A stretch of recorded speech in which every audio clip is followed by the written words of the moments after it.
यदि सके नै भने पनि बस्नै मन छैन भनेपछि नेपाल आऊ, नेपालमै गर, यही पढ्दा पनि भइहाल्छ भनेको। उसले चाहिँ सुन्दैन, कुरै सुनेन। म किन आउने हो र, अमेरिका पुगेको मान्छे नेपाल कहिले फर्किन्छ र, यस्तो शब्द सुनाउने कि।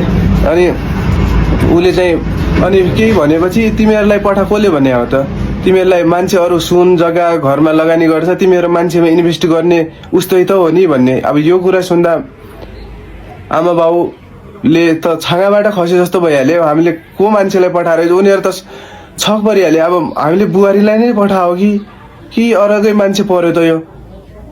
अभियसली त्यो सोच्ने त जसको पनि भइहाल्यो नि। त्यस्तो उनीहरूले त फोनै गर्न पाएको छैन, एउटा बुहारी के हो किन गरेको भन्न नि पाएको छैन।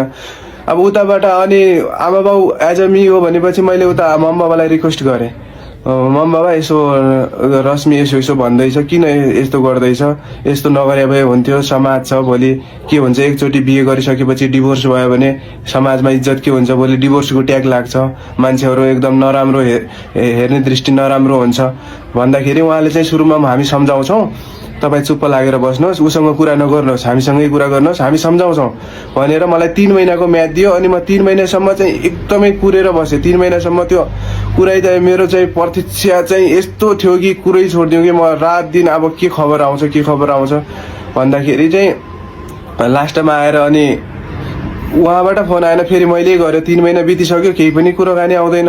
अब बाबालाई फोन गरेँ मैले, उहाँको बाबालाई फोन गरेपछि के भयो त बाबा अब खबर भन्दाखेरि, अब रश्मिले त मिल्दैन भन्यो, अब हामीले के गर्न सक्ने, अब उसले मिल्दैन भनेपछि ठिकै छ नि त, अब हजुर पनि पढे लेखेको मान्छे सधैँ छ, ठिकै छ नि त, सबै कुरा हजुरको पनि ठिकै छ, भोलि उमेर छ, सबै छ, अब राम्रो पाइहालिन्छ नि भने। त्यो शब्द सुन्दाखेरि मैले के भने म कति टुटेँ कि, म डिप्रेसनमा गएँ। त्यसपछि यो शब्द सुनेपछि म 3 महिना चाहिँ डिप्रेसनमै गएँ।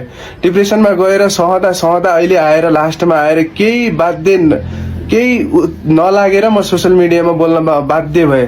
इभन उहाँले के पनि भन्नुभयो भनेपछि, एउटा यो बुवाले बोल्ने शब्द यस्तो हुन्छ त नेपाली सोसाइटी समाजमा कतातिर जाँदैछ कि हाम्रो सोसाइटी। उहाँले के भन्नुभयो भने, छोरीको लागि म मेरो घर जग्गा बेचेर पनि लड्न तयार छु, तपाईँले के गर्नु, उसैसँग लाग्नुपर्ने के छ त, तपाईँले छोडिदिनुहोस् न त, डिभोर्स दिइदिनुहोस् न त, यस्तो शब्द भन्ने के भन्ने। उसले गएको पैसा म तिर्दिन्छु, उसले गएको पैसा तपाईँको लागेको म तिर्दिन्छु, उसँग चाहिँ कन्ट्याक्ट नगर्नु, उसलाई फोन नगर्नु, गऱ्यो भने हामीलाई गर्नु भन्ने। त्यसपछि यहाँ यताबाट पनि मम्मी बुवाले अनि यसो किन गर्दैछन् त भनेर यताको मेरो मम्मी बुवाले उताको मम्मी बुवालाई फोन गर्न खोजे।